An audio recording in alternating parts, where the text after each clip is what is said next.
जिस घाट का उपयोग प्रफुल्ल गुर्दे जी को ही होने वाला है, वो घाट भी अत्यंत सुंदर अगर किसी ने बनाया होगा तो वो भी देवेंद्र फडणवीस जी ने बनाया। अब ये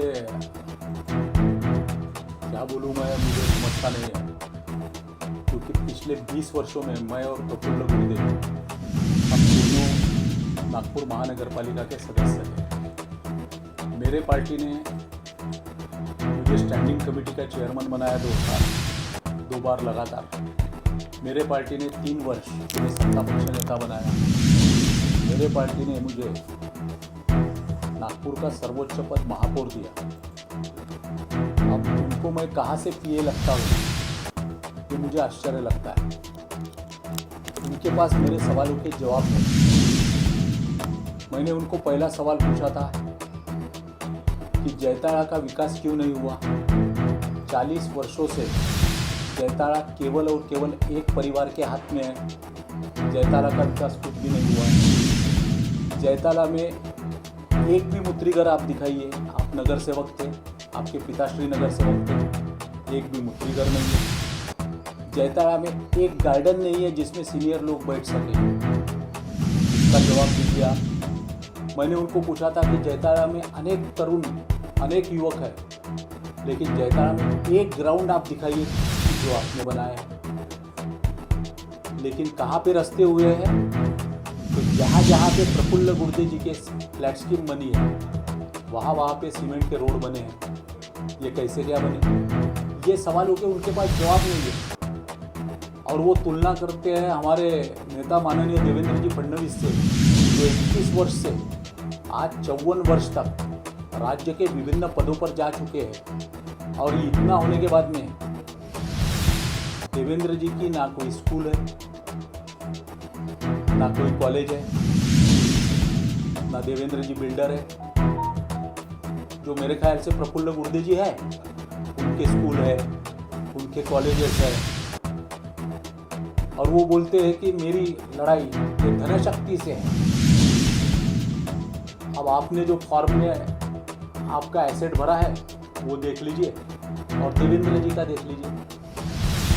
किसका एसेट बताता है कि धनशक्ति किसके खिलाफ है, ये लड़ाई, ये पता चलेगा। और मैं उनके साथ में इतने पदों पे रहने के बाद में उनको मैं पीए दिखता हूँ। शायद हो सकता है कि रात के समय में उन्होंने मेरे सवाल देखे होंगे, इसलिए उनको मैं पीए दिखाऊंगा।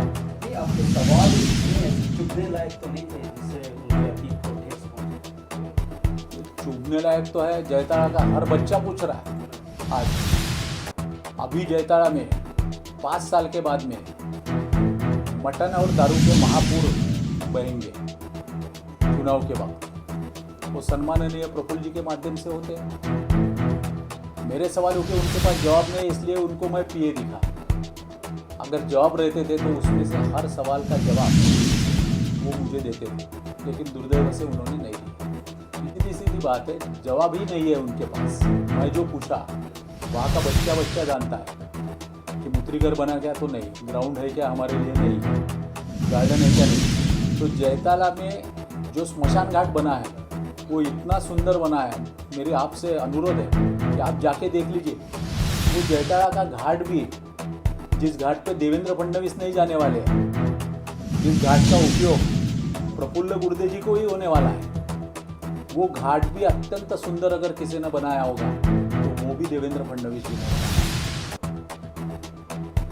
बहुत बहुत धन्यवाद संदीप जोशी जी, ये थे हमारे साथ। इनके कार्यों को लेकर नाम जाना जाता है संदीप जोशी जी। बहुत बहुत धन्यवाद सर। थैंक यू, बहुत बहुत धन्यवाद। हमारे नेता माननीय देवेंद्र जी के नेतृत्व में फिर से एक बार महायुति की सरकार इस महाराष्ट्र में आ रही है, ये चित्र स्पष्ट है। भाइयों के लिए भी निश्चित रूप से योजना आई हुई है। हमारे जो भाई है, जो 10वीं 12वीं शिक्षित है, उनके लिए 6,000 रुपये का स्टाइपेंड है। 12वीं के लिए 8,000 रुपये का स्टाइपेंड है। ग्रेजुएट के लिए 10,000 रुपये का स्टाइपेंड है। माननीय मुख्यमंत्री निधि के अंतर्गत ये सभी योजनाएं आज महाराष्ट्र शासन में चल रही हैं।